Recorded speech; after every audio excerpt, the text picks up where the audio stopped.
नमस्कार दोस्तों, आप सबका बहुत बहुत स्वागत है आर पा यूट्यूब चैनल पे। आज दोस्तों हम आपके सामने लेकर के आए हैं इलेक्ट्रॉनिक कॉमर्स। इसके बारे में एक कंप्लीट विवरण मैं आपको दूंगा। आज बताऊंगा कि आखिर इलेक्ट्रॉनिक कॉमर्स होता क्या है, कौन ऑपरेटर होता है और क्या जीएसटी प्रोविजंस इस पे लगते हैं। तो कृपया करके वीडियो को पूरा देखें ताकि आपको कंप्लीट इंफॉर्मेशन मिल सके। तो आगे बढ़ते हैं दोस्तों। सबसे पहले इलेक्ट्रॉनिक कॉमर्स क्या होता है। So it refers to buying and selling of goods or services using the internet. Very simple. अगर आप इंटरनेट के ऊपर कोई सामान बेच रहे हो या खरीद रहे हो ओवर द इंटरनेट, तो वो इलेक्ट्रॉनिक कॉमर्स कहलाता है। अब इलेक्ट्रॉनिक कॉमर्स ऑपरेटर क्या होता है? एक्चुअली ये एक सबसे बड़ा रोल प्ले करता है। ठीक है, अगर कोई पर्सन है जिसके पास प्लेटफॉर्म है जिसके थ्रू आप बाय या सेल करते हो गुड्स ओवर द इंटरनेट, तो वो कहलाता है इलेक्ट्रॉनिक कॉमर्स ऑपरेटर। तो any person who owns operates और मैनेजेस डिजिटल और इलेक्ट्रॉनिक फैसिलिटी और platform for electronic commerce, he is called electronic commerce operator. तो ये ध्यान रखिएगा दोस्तों, ये दोनों डेफिनेशन है, बड़ी इंपॉर्टेंट डेफिनेशन है। अब इसके बाद हम मूव करते हैं आगे की तरफ। अब देखते हैं दोस्तों जीएसटी प्रोविजंस क्या है इलेक्ट्रॉनिक कॉमर्स ट्रांजेक्शन्स के ऊपर।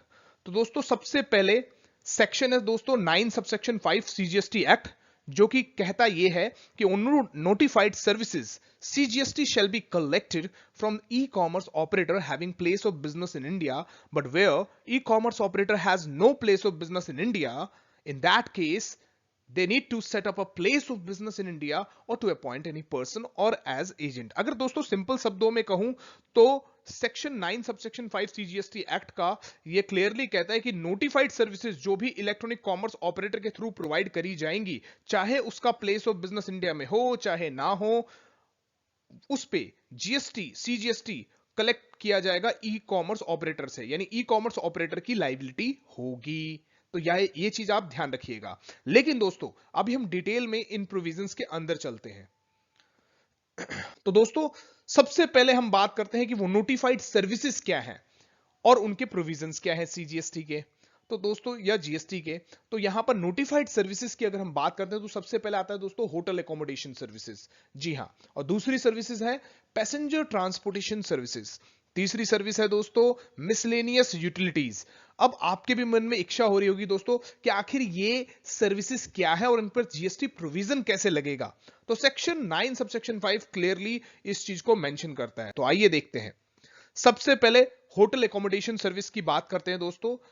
अगर होटल एकोमोडेशन सर्विस जहां पे रियल सप्लायर जो है वो होटल है, वो इलेक्ट्रॉनिक कॉमर्स ऑपरेटर के प्लेटफॉर्म के थ्रू सर्विस प्रोवाइड कर रहा है और ऐसी स्थिति में होटल की जो टर्नओवर है वो 10 लाख या 20 लाख से एक्सीड नहीं करती है, तो अगर एक्सीड नहीं करती है तो फिर तो इलेक्ट्रॉनिक कॉमर्स ऑपरेटर की लाइबिलिटी बनेगी। लेकिन टर्नओवर अगर एक्सीड करती है 10 लाख या 20 लाख की लिमिट से, तो फिर hotel need to pay GST. तो आप देख सकते हैं अगर ऐसा नहीं होता है तो otherwise e commerce operator will be the deemed supplier and will be liable to pay GST. ठीक है, तो 10 लाख या 20 लाख की यहां पर मॉनेटरी लिमिट होटल्स के ऊपर दी है कि अगर उनका इस तक टर्नओवर रहता है तो फिर वहां पर इलेक्ट्रॉनिक कॉमर्स ऑपरेटर की लायबिलिटी बन जाएगी। बट अगर इसे एक्सीड करती है तो होटल को यहां पर जीएसटी खुद ही पे करना पड़ेगा और वो सेक्शन 9 सबसेक्शन 5 के एम्बिट में नहीं आएंगे। आगे बढ़ते हैं दोस्तों, बात करते हैं। इसका एग्जाम्पल भी है ओयो। ठीक है, तो ओयो इसका एग्जाम्पल है। अब आप समझ के चलिए ओयो के अंडर काफी सारे होटल जो है अपने आप को रजिस्टर्ड रखते हैं और आप जानते हैं कि इलेक्ट्रॉनिक प्लेटफॉर्म के थ्रू बुकिंग्स करी जाती हैं। ओयो में बुकिंग्स करी जाती है सभी होटल्स की। सर्विसेज तो होटल दे रहा है लेकिन प्लेटफॉर्म ओयो का है, तो ओयो जो है वो इलेक्ट्रॉनिक कॉमर्स ऑपरेटर हो गया और उसी की लायबिलिटी बनती है कि वो जीएसटी पे करे, जीएसटी पे करे, गवर्नमेंट को पे करे। और सबसे बड़ी बात क्या है कि यहां पर अगर टर्नओवर किसी इंडिविजुअल होटल की एक्सीड कर जाती है 10 लाख या 20 लाख से, तो वहां पर वो होटल को जीएसटी पे करना पड़ता है।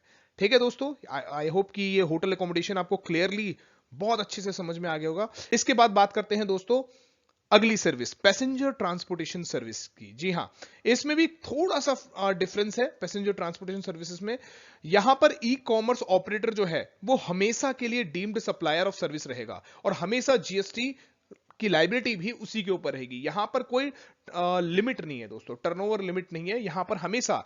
फॉर एग्जांपल यहां पर अगर हम एग्जांपल की बात करते हैं तो उबर और ओला आ जाता है, ठीक है, कि उबर और ओला अगर उनके थ्रू कोई ट्रांसपोर्टेशन सर्विस, आप जानते हैं ऑटोज रजिस्टर रहती है, टैक्सीज रजिस्टर रहती हैं, तो उनकी सर्विसेज अगर दी जा रही है तो वहां पर ई कॉमर्स ऑपरेटर ही डीम्ड सप्लायर होगा और हमेशा जीएसटी की लाइबिलिटी उसी की रहेगी।